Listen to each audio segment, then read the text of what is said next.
Hi, welcome back to my garden. Last week I was talking about transformative experiences and how they pertain to our mastery of self-actualization program. And what are transformative experiences, in case you missed part one? These are experiences, according to Lauren Paul, academic and philosopher, writer.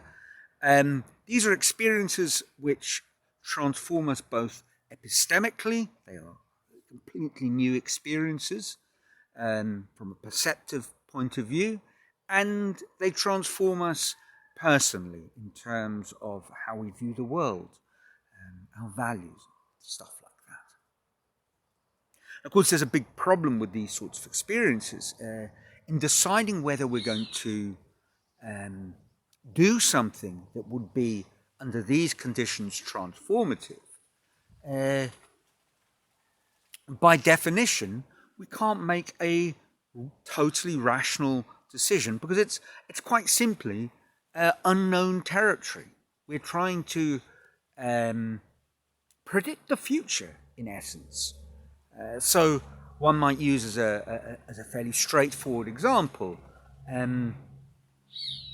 the decision to follow a course of study at university, or where you're going to study. These are decisions about experiences that will be transformative. And they're difficult to make, these decisions, because of the impossibility to approach it in a way that one might make much more trivial decisions. Chicken or fish on a long-haul flight. Well, if you've had a past experience flying, you can probably make a very good guess as to which is the best choice. But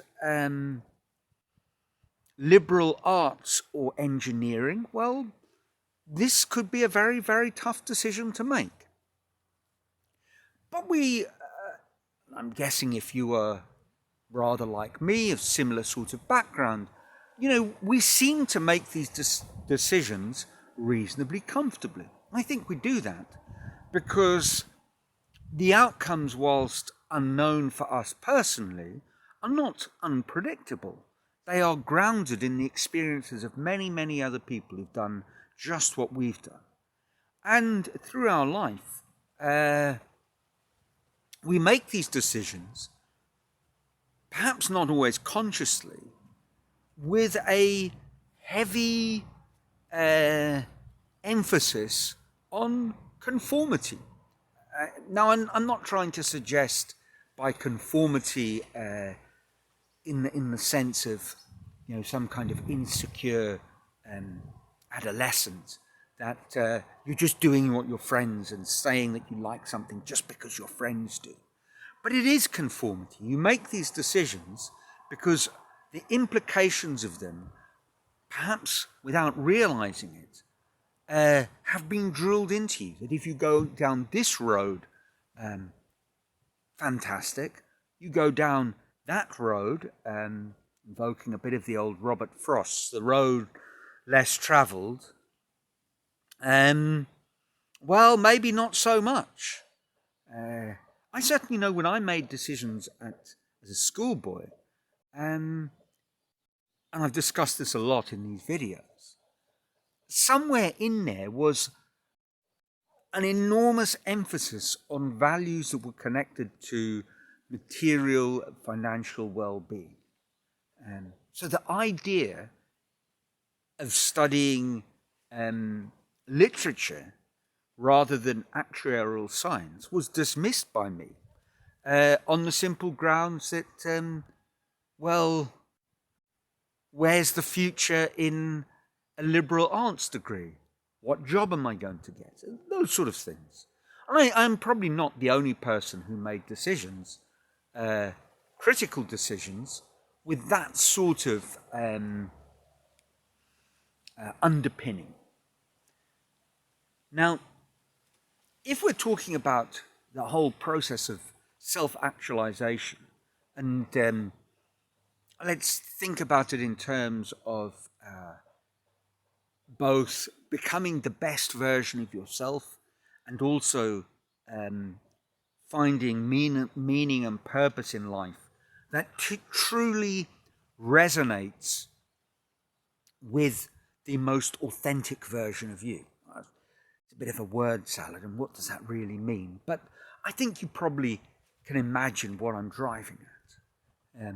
However difficult it would be to define exactly what is the most authentic version of yourself. It's more a question of resonance, that you will just feel it. I suppose like being in love. So if we think about self-actualizing in all these kind of senses, contexts, what I would like to argue for is that perhaps what we need are more of these transformative experiences. And last week I was talking about how some of our growth, one thinks, for example, a topic which I've explored in great detail, the idea of following a path of mastery. Well, the path of mastery is one where we're making very small increments that over time will add up. And that is fantastic. But at a certain point, perhaps to truly become this self-actualized version of yourself, I would like to argue that we need to have experiences that kind of break with the past. Experiences, as I was discussing last week, which form moments of discontinuity, that are just not a smooth continuing of what you've always been doing. Actually, we're familiar with these sorts of stories. There's fantastic biographies of people who seem to be headed in one direction, and then something truly appalling happened to them, and yet somehow it proved to be the making of them, and changed them in a way that they could never have anticipated, and indeed could never have by choice undertaken. One that I have mentioned before is Danny Gregory. He was a copyright advertising kind of guy in New York. He'd sort of grown up all over the world, but British. And he was married to his charming wife, Patty. They were leading a fantastic life. Lovely home. He was in the advertising industry. She was I think a stylist for photo shoots or things like that. I can't remember exactly. And one day she was off to a shoot, and she had a terrible accident and fell on underground subway train track and was hit by a train. She was paralyzed. Well, that is, by any definition, a monumentally transformative experience. And obviously for her, well, obviously, but equally for her husband, gentleman of the story, Danny Gregory, because his life obviously changed enormously as well. And in a fantastic graphic book, Everyday Matters, he talks about how he found solace in starting to draw. Not drawing from a point of view of learning how to draw well, but just drawing, getting in touch with something he'd done as a child, and drawing from a sort of immersive, almost meditative standpoint. And he just eventually fell in love with drawing, and indeed now has a fantastic, he's written a number of books, he has a fantastic YouTube channel, that encourages people to draw. So that appalling experience and learning to come to terms with it, and in particular learning to live life in a slower sort of way and valuing things that are slower, going from the hurly-burly of the advertising world to having to cope with the reality that his wife was going to be in a wheelchair for the rest of her life, and this would require changes at home and changes in how they did things, and this kind of slowing down, and then the experience, I suppose, obviously realizing that, and in this sense it's epistemic, learning how to relate to your wife, who is now a paraplegic. Well, everything has changed in a physical sense. But this is where I think this idea of transformative experiences is very interesting. That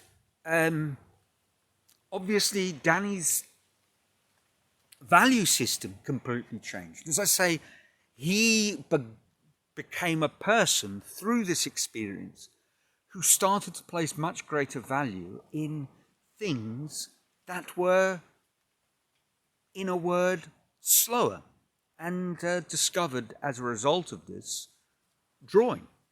And his life indeed changed. Now, I would like to make a sort of an assertion, a claim, that ultimately we all need these powerful experiences. I'm not saying we all need to have something as traumatic as that, as an appalling accident, but we need incredibly powerful experiences that make us extraordinarily uncomfortable. And I believe those experiences are the things that will ultimately change us profoundly and enable us to reach a sort of deeper level and discover in a very real sort of way where our own purpose and meaning lies. Now, I'm not suggesting that you go out and do something terrible with a mind to experiencing something extreme, something shocking. I do think that you should go out of your way to do something that will place you in an extremely uncomfortable place.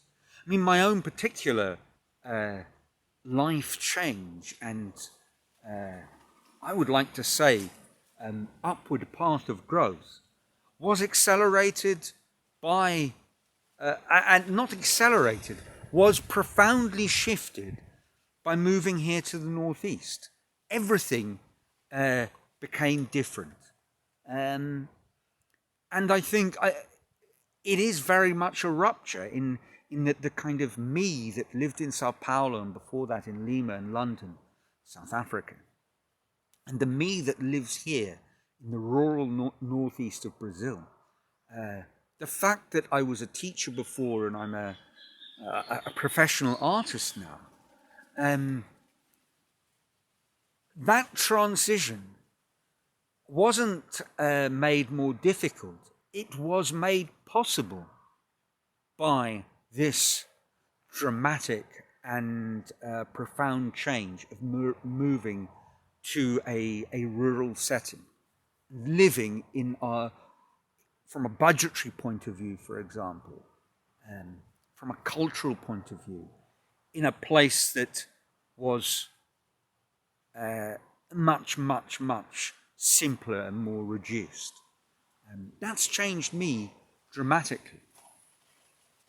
And I think what I'm arguing for is that whatever it is that you're doing, there is a way of I think, forcing this kind of change upon yourself. I mean, if I was just to give a simple example, had I stayed working at St. Paul's. One way of making that kind of change, and maybe the thing that I was meant to do and I wanted to carry on doing was teaching, but maybe a way would have been to start some kind of teaching program in a favela, as they're known in Brazil, a township in South Africa, a sort of urban slum. It might have been volunteering.